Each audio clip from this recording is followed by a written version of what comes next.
Bismillahirrahmanirrahim. Assalamualaikum warahmatullahi wabarakatuh. Selamat pagi menjelang siang Sobat KUA Gabus Wetan. Kembali lagi bersama kami Gema Podcast Gabus Wetan Menyapa Masyarakat. Teman-teman nih, kami sudah beberapa episode sebelumnya menghadirkan banyak sekali pemateri dan juga tema-tema yang sangat inspiratif ya. Kali ini tidak kalah inspiratif, kita kedatangan pemateri yang berasal dari penyuluh agama Islam, yaitu Pak Nurhozin Ajiz. Selamat siang Pak Hozin. Assalamualaikum warahmatullahi wabarakatuh. Waalaikumsalam warahmatullahi wabarakatuh. Nah teman-teman, Pak Hozin ini salah satu penyuluh agama di KUA Kecamatan Gabus Wetan ya Pak ya. Selaras dengan tema kita kali ini teman-teman. Jadi tema kita kali ini adalah tentang kemasjidan dan peran KUA dalam penguatan fungsi masjid. Nah, Pak Hozin ini merupakan koordinator di bidang kemasjidan, penyuluh koordinator di bidang kemasjidan ya Pak ya, di KUA Kecamatan Gabus Wetan itu sendiri. Nah, banyak mungkin teman-teman yang KUA dan kemasjidan. Kalau teman-teman cuma taunya KUA tentang daftar nikah dan lain sebagainya, KUA juga punya fungsi lain yang membidangi kemasjidan. Sebenarnya bagaimana sih? Langsung saja kita ulik bersama Pak Hozin. Langsung saja nih Pak. Yang pertama, sebenarnya program kemasjidan di Kementerian Agama itu khususnya yang dilaksanakan KUA itu seperti apa Pak? Bagaimana? Ya baik, terima kasih Bu Widya sudah memberikan waktu dan kesempatan buat saya untuk di mana momen ini sangat penting untuk kami sebagai penyuluh KUA Gabus Wetan mempromosikan atau namanya memperluaskan info-info terkait kemasjidan khususnya di KUA Gabus Wetan. Baik, sebelumnya kami hormati Bapak Kepala KUA Gabus Wetan serta para stafnya dan penyuluh-penyuluh yang lain. Sebenarnya di sini kami sebagai penyuluh itu bukan ada maksud untuk menggurui atau juga mungkin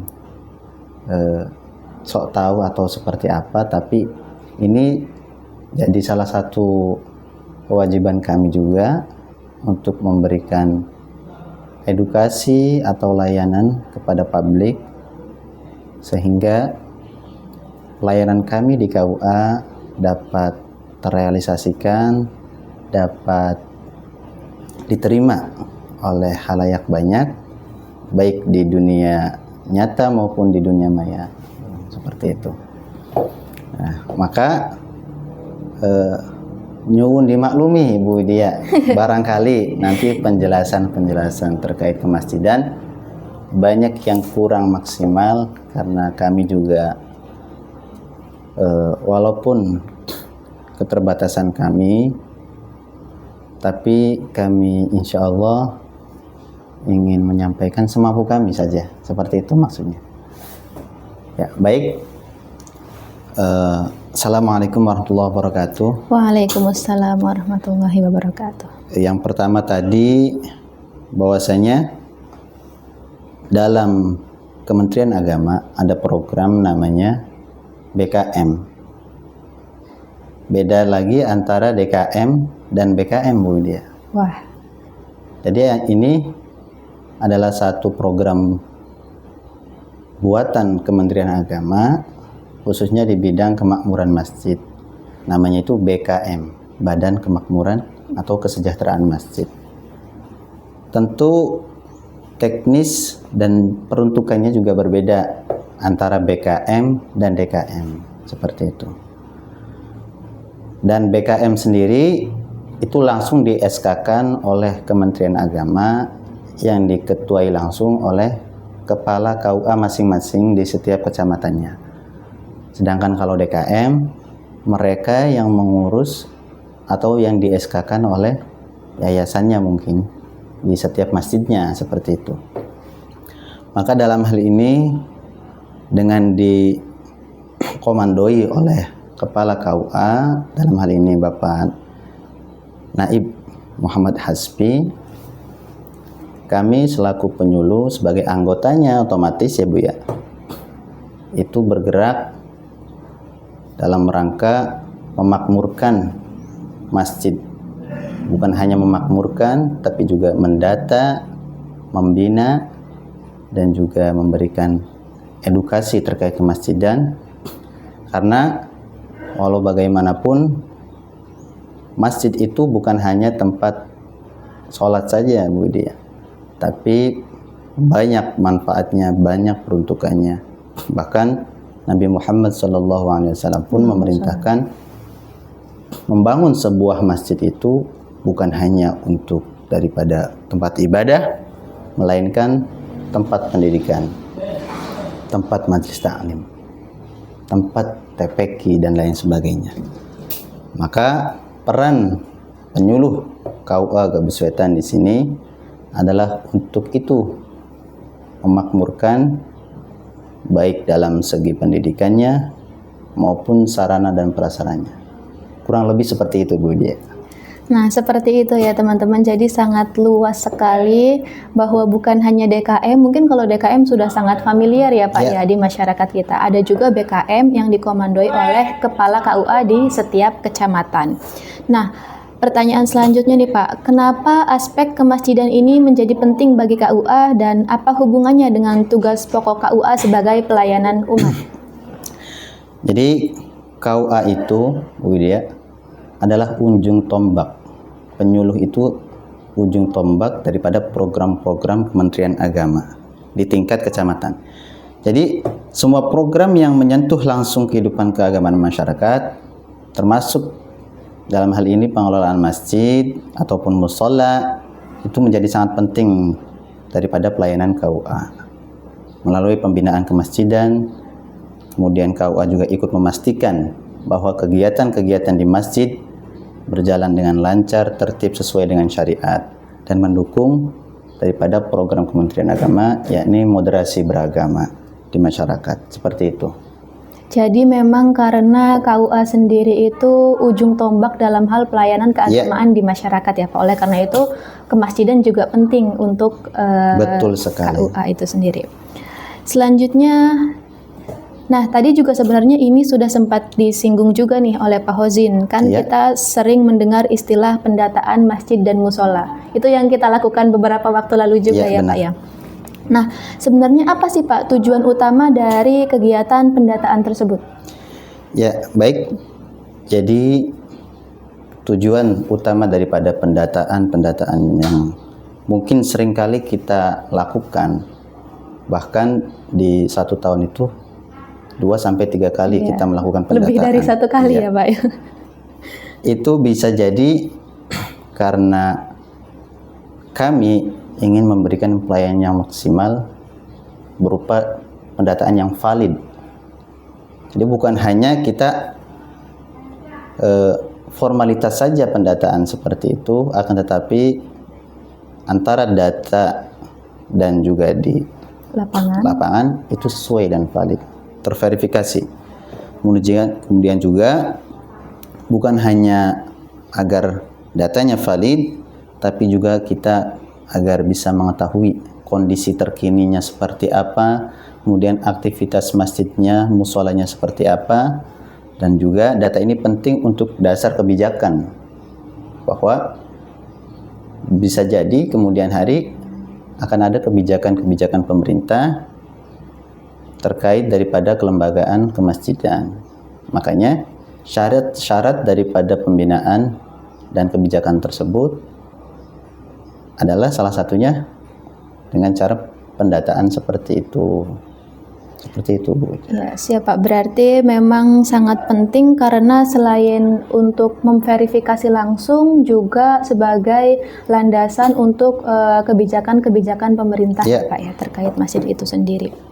Selanjutnya nih Pak, yang bagaimana proses pendataan masjid itu dilakukan oleh KUA? Apakah melibatkan masyarakat atau pengurus masjid secara langsung, Pak? Baik, ini pertanyaan yang sangat penting ya. Karena kalau tanpa adanya kolaborasi, tanpa adanya kerjasama tanpa adanya saling menyepakati, itu tidak akan terjadinya data yang valid. Oleh karena itu, proses daripada pendataan masjid ini kami sangat kolaboratif. Mulai dari yang namanya kita menemui setiap pengurus DKM masing-masing, dan bahkan satu waktu kita bisa mengundang semua pengurus masjid, dalam hal ini ketua DKM, untuk datang dan bergabung bersama kami di KUA. Itu mungkin sangat efisien ya, mengingat waktu dan juga mungkin kesibukan dan lain-lain. Itu salah satunya kita mengundang mereka untuk bergabung di KUA Gabus Wetan, untuk bagaimana informasi-informasi tentang kemasjidan bisa tersampaikan secara efektif dan juga transparan di satu waktu dan di tempat yang sama, seperti itu. Nah, seperti itu ya teman-teman. Jadi pendataan masjid itu dilakukan secara kolaboratif. Nah, bahkan kemarin itu sempat melibatkan perangkat desa juga ya Pak? Iya. Lebih, karena kan dari kita ada yang, karena dari kita itu satu penyuluh dua ya Pak, dua desa Dua binaan. desa. Dan harus mendata masjid di dua desa. Jadi ada kalau masjid-masjid yang belum kita tahu letaknya, kita tanyakan ke perangkat desa atau ke lebeknya, seperti itu.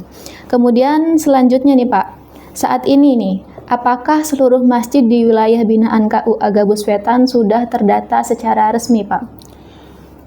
Baik, untuk pendataan masjid sendiri ya, total daripada masjid, baik itu masjid jami, masjid perumahan, masjid perkantoran, itu di Kecamatan Gabus Wetan terverifikasi sejumlah 43 masjid. 43 masjid. Di Seluruh desa di 10 Kecamatan Gabus Wetan, yaitu di 10 desa. Nah, alhamdulillah kemarin kami penyuluh KUA Gabus Wetan terjun langsung ke lapangan dengan sesuai desa binaannya masing-masing. Itu alhamdulillah selesai mendata sejumlah masjid tersebut. Namun walau bagaimanapun ada mungkin 1-2 masjid yang belum terverifikasi atau bahkan data-data kemasjidan yang belum lengkap, sehingga kami belum bisa melaksanakan atau melanjutkan tahapan-tahapan selanjutnya di di SIMAS, seperti itu. Tapi sudah hampir keseluruhan ya Pak ya yang sudah Iya. terdata secara resmi ya Sudah Pak? hampir keseluruhan. Dari 43 itu yang sudah masuk ke SIMAS, perlu diketahui kita itu Kementerian Agama punya namanya aplikasi khusus kemasjidan namanya SIMAS, Sistem Informasi Kemasjidan. Bahwa semua data masjid atau musola itu terinput dan terverifikasi lewat SIMAS.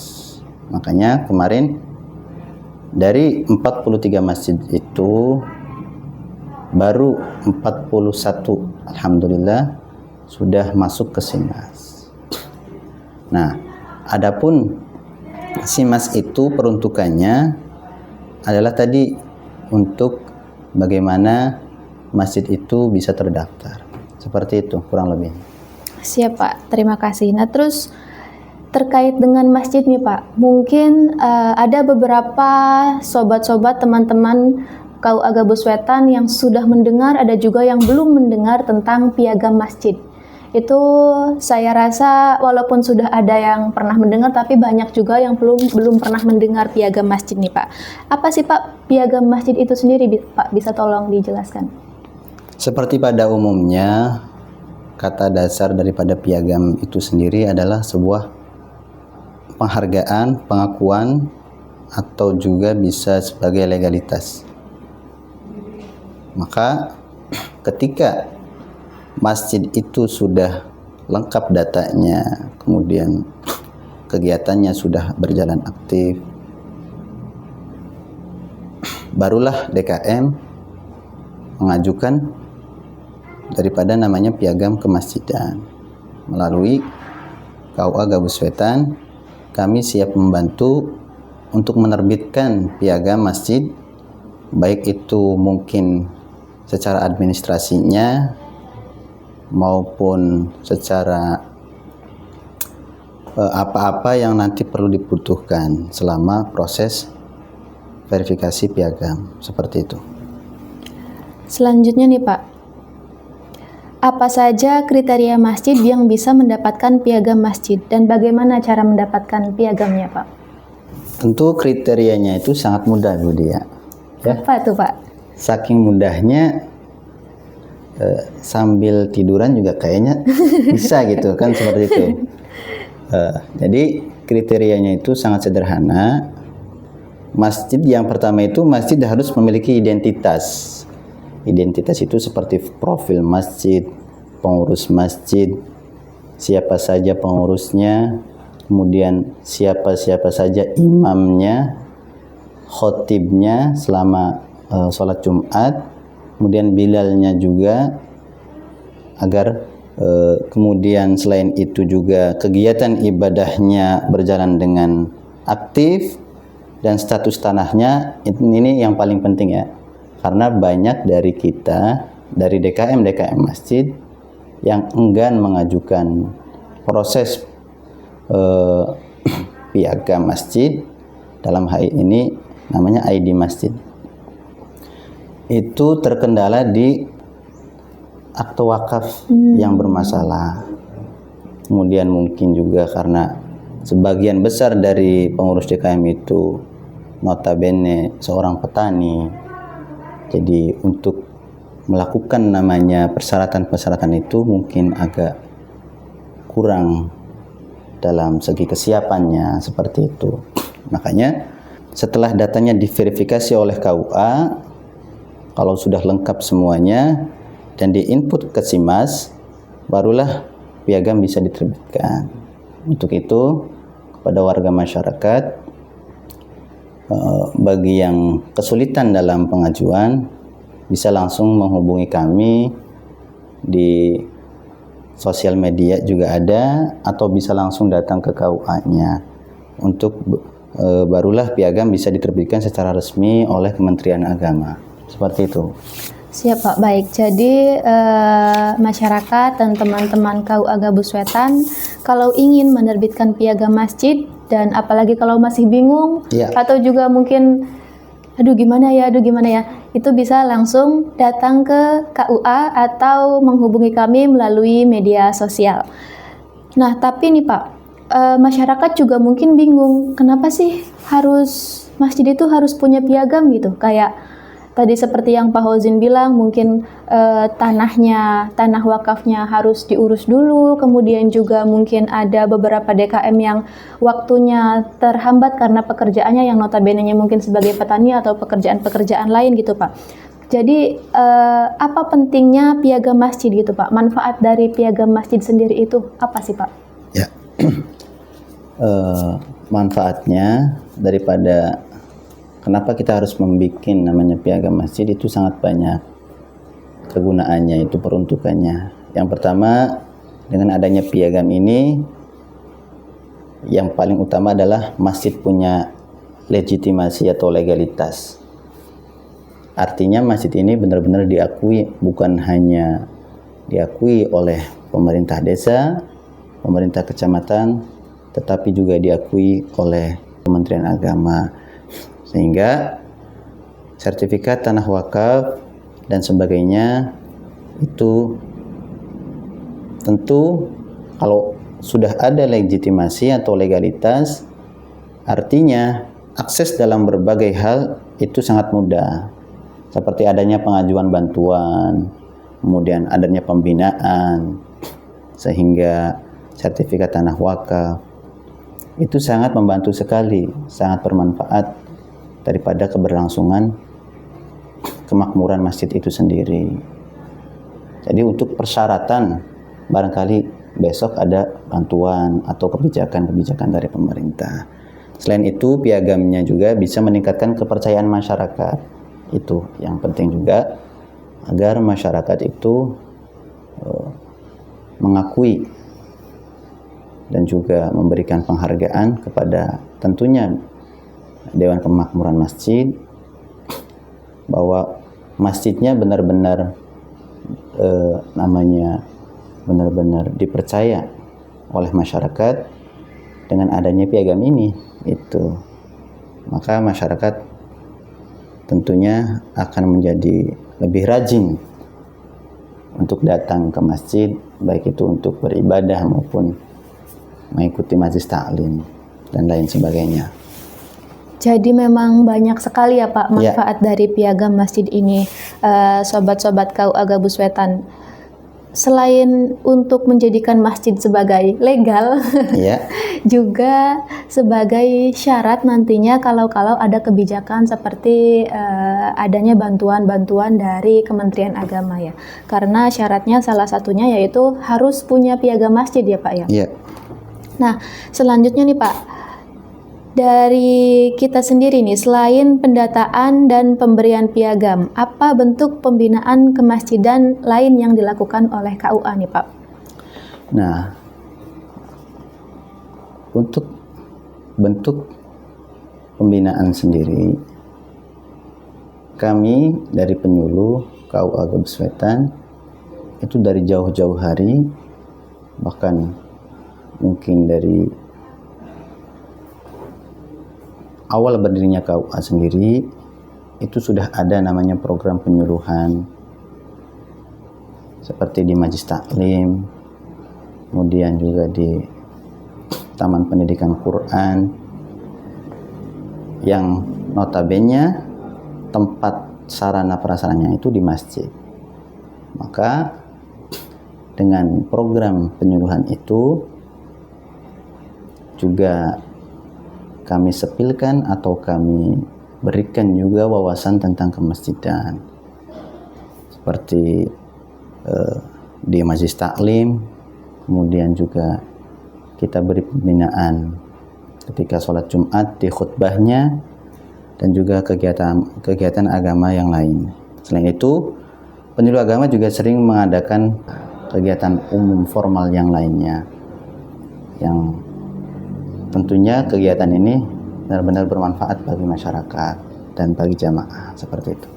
Jadi memang selain pendataan tadi ada juga pembinaan-pembinaan kemasjidan lain ya Pak ya, yang dilakukan oleh penyuluh agama, yang dilakukan oleh KUA melalui penyuluh agama ya Pak ya. Nah selanjutnya nih Pak, apa sih tantangan yang paling sering dihadapi KUA dalam pembinaan kemasjidan di lapangan Pak?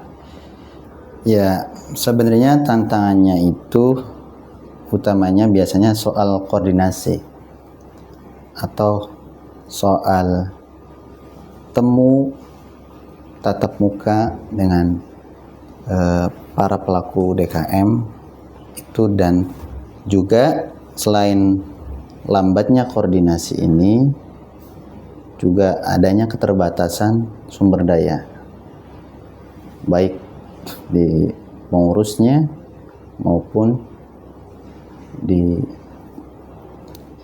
administrasinya, seperti itu. Maka tidak semua pengurus DKM itu aktif Bu Widya, karena mungkin mereka dengan banyak kerepotan, dengan banyak kegiatan-kegiatan yang mungkin di luar DKM, dan juga jumlah masjid yang banyak sering kali tidak sebanding dengan jumlah penyuluh.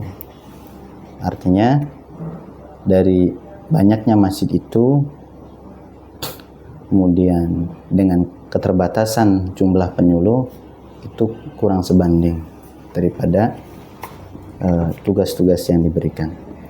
Untuk itu, tapi alhamdulillahnya dengan pendekatan personal terhadap dan kerjasama dengan tokoh agama, tokoh masyarakat, dalam hal ini MUI atau kasih pelayanan lebih di tingkat desanya, itu sangat membantu sekali, sangat membantu adanya koordinasi terkait pemasjidan, seperti itu. Jadi memang tentunya salah satu tantangannya juga karena sumber daya ya Pak, baik dari DKM-nya maupun dari kami penyuluhnya yang kurang atau terbatas gitu. Tetapi bisa diantisipasi dengan kolaborasi dan koordinasi yang baik ya Pak ya. Tadi dengan MUI dan juga kasih pelayanan atau Lebek. Karena Lebek sendiri ada yang jadi DKM juga ya Pak ya, kalau nggak salah. Banyak ya? Banyak dari Lebek itu merangkap menjadi DKM di desanya masing-masing. Karena Lebek itu pada dasarnya adalah Kementerian Agama di tingkat desa, seperti itu. Jadi hal itu juga yang akhirnya mempermudah kita ya Pak dalam hal kemasjidan. Selanjutnya nih Pak, apa harapan Pak Hozin nih terhadap para pengurus masjid di wilayah binaan agar bisa mendukung program kemasjidan ini Pak? Nah, karena kita berfokus di pendataan, maka harapan kami agar para pengurus DKM itu bisa terus aktif memperbarui daripada data-data masjid dan terus berkoordinasi, berkolaborasi dengan kami di KUA Gabus Wetan. Juga selain itu, kami berharap pengurus masjid itu dapat menjaga transparansi dan juga semangat kebersamaan dalam memakmurkan masjid. Maka dengan adanya kerjasama itu, dengan adanya kolaborasi yang berkelanjutan seperti itu, insya Allah harapan itu akan segera terwujud seperti itu. Amin, istajibal doanya. Terakhir nih Pak, terakhir banget. Kalau misalkan tadi kan harapan untuk pengurus masjid ya Pak atau DKM-nya. Sekarang harapan Pak Hozin untuk masyarakat agar atau pesan Pak Hozin untuk masyarakat agar lebih aktif memakmurkan masjid bersama baik bersama KUA ataupun bersama DKM-nya nih Pak. Baik, harapan kami atau pesan kami, bahkan mungkin pesan dari Kementerian Agama untuk khususnya di bidang kemasjidan, mari kami mengajak, jadikan masjid bukan hanya tempat ibadah, bukan hanya tempat sholat, bukan hanya tempat zikir dan lain sebagainya, tapi juga jadikan masjid sebagai rumah bersama yang mempersatukan umat dan mempersatukan anak-anak pendidikan kita. Kami sebagai KUA siap mendampingi masyarakat untuk menjadikan masjid sebagai pusat kegiatan keagamaan dan juga pusat kegiatan sosial, pemberdayaan, dan membawa kemaslahatan bagi semuanya.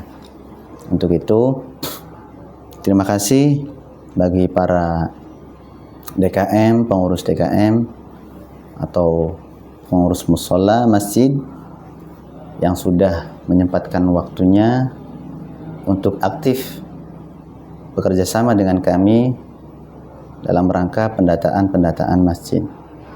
Dan juga terima kasih juga kepada pengurus DKM yang sudah memberikan waktu kepada kami untuk memberikan edukasi atau semacam pembinaan di tiap masjid, karena ada beberapa masjid di KUA Gabus Wetan, di wilayah Kecamatan Gabus Wetan itu sudah terisi kegiatan penyuluhan di Majelis Taklim.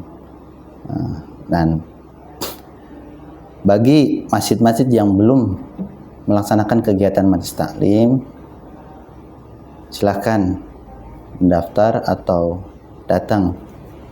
Kami membuka secara lebar kerjasama kepada seluruh masyarakat Kecamatan Gabus Wetan untuk terus aktif menghidupkan, memakmurkan, dan mensejahterakan masjid. Seperti itu. Seperti itu ya, masyarakat dan sobat KUA Gabus Wetan. Jadi jangan lupa untuk terus aktif memakmurkan masjid ya Pak ya. Kalau misalkan butuh beberapa bantuan, silakan datang ke KUA, temui penyuluh di KUA untuk bekerja sama dalam hal memakmurkan atau mensejahterakan masjid itu sendiri, agar masjid itu menjadi hidup ya Pak ya, tidak hanya diisi ketika sholat saja. Seperti itu ya Pak ya. Mungkin sekian, sudah cukup ya Pak? Cukup. Sekian yang dapat kami sampaikan teman-teman, kurang lebihnya mohon maaf. Wassalamualaikum warahmatullahi wabarakatuh. Waalaikumsalam warahmatullahi wabarakatuh.